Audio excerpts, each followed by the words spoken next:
Fams, menurut primbon Jawa, tubuh manusia dipercaya memiliki hubungan yang kuat dengan alam sekitarnya. Fenomena ini itu yang sepertinya terjadi secara nggak sengaja, ternyata bukan semata-mata kejadian acak. Nggak jarang bahkan dikaitkan dengan pertanda dari alam atau dunia gaib, Fams. Pernah nggak sih, Fams, lagi asik-asik makan terus nggak ada angin, nggak ada hujan, tiba-tiba bibirnya kegigit?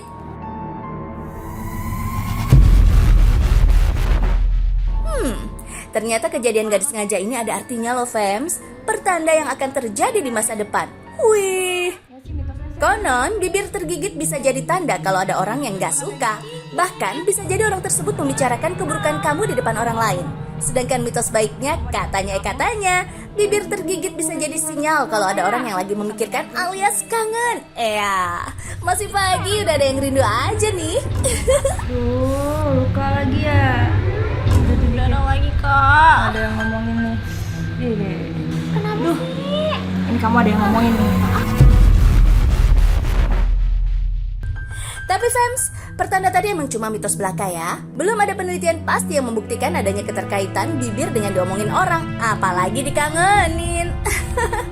Bibir tergigit bisa jadi karena kebiasaan makan yang tergesa-gesa. Efeknya bisa menyebabkan luka dan berkembang jadi sariawan. Gak mau kan absen makan makanan enak karena bibirnya luka?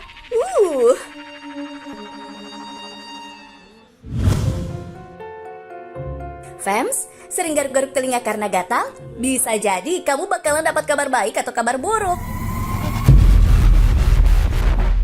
Yep, primbon Jawa punya segudang makna soal fenomena telinga gatal ini, Fams. Pagi, siang, sore, malam, bahkan tiap jam, artinya pun beda-beda. Belum lagi arti di sebelah kanan dan kirinya. Telinga yang gatal saat ini hari mayoritas punya isyarat yang katanya dikaitkan dengan hal buruk, seperti pertanda mendapat makian, kehilangan barang, munculnya masalah pelik, jatuh sakit, dan sebagainya. Kalau gatalnya siang hari, kebanyakan pertanda kabar baik, diantaranya usaha yang akan laris, rezeki yang melimpah, dan kesehatan. Well, pertanda yang diberikan emang gak 100% benar, Fams. Tapi mungkin bisa dianggap sebagai bentuk kewaspadaan. Sama kayak telinga yang tiba-tiba merah kayak gini, Fams. Di sini enggak. Kakak kenapa? Pantesan kayak panas juga. Oh iya. Kata orang sih, pertanda lagi ada yang omongin. Terus yang dibicarain konon adalah buruk atau aib. Tapi kalau penjelasan ilmiahnya sih, penyebab telinga merah dan terasa panas yang paling umum adalah reaksi atas sesuatu yang mengganggu perasaan. Bisa jadi malu, marah, atau panik. Hal tersebut terjadi karena adanya peningkatan aliran darah ke daerah telinga. Tuh, jadi bukan karena digibahin ya, Fams.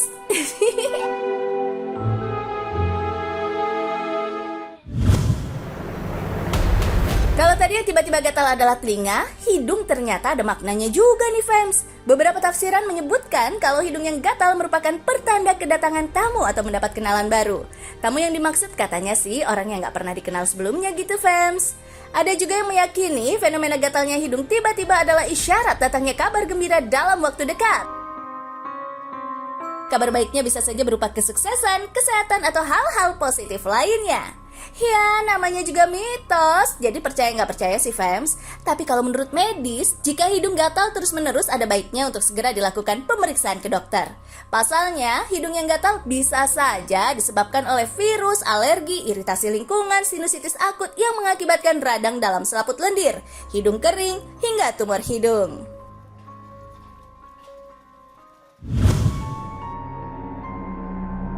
Fams, dikenal sebagai negara yang masih kental dengan adat istiadat, wajar kan kalau sebagian orang masih percaya dengan mitos yang berkembang di tengah-tengah masyarakat. Cerita mitos yang ada di Indonesia ini udah ada sejak zaman dulu dan terus dipercaya dari generasi ke generasi. Bukan hanya berkaitan dengan hewan dan kebiasaan aja tuh, Fams. Di dalam rumah pun gak luput berselimut mitos dengan cerita mistisnya. Salah satu mitos yang masih dilestarikan adalah anjuran untuk mencuci kaki sebelum masuk ke dalam rumah. Konon, mitos ini berkaitan erat dengan keyakinan akan adanya makhluk halus yang bisa memberikan gangguan kepada manusia, Fams. Ya, meskipun sulit untuk melacak akar sejarahnya, yang pasti mitos ini mungkin muncul sebagai upaya untuk menjaga kebersihan fisik dan spiritual. Dalam pandangan ini, mencuci kaki dianggap sebagai cara untuk membersihkan diri dari energi negatif yang mungkin bisa menarik perhatian makhluk halus. Mitos ini juga bisa dibuktikan secara ilmiah, fams. Seperti yang kalian tahu, kaki emang jadi bagian tubuh penting untuk menunjang aktivitas sehari-hari. Bahkan menurut penelitian, 1 gram tanah bersih sekalipun yang kira-kira berukuran sejentik ujung jari kelingking bisa mengandung sekitar 1 miliar bakteri dan jamur loh, fams. Penelitian lain juga menemukan bahwa kaki jadi tuan rumah bagi hampir 100 spesies jamur. Apalagi jamur yang ada di area kaki memiliki populasi jamur yang lebih padat daripada kuku-kukunya ini. Belum lagi ditambah virus, parasit, dan organisme lain yang gak kasat mata. Bisa dibayangin dong gimana ramainya bakteri yang udah numpuk di sepatu dan udah bersemayam lama di bagian kaki?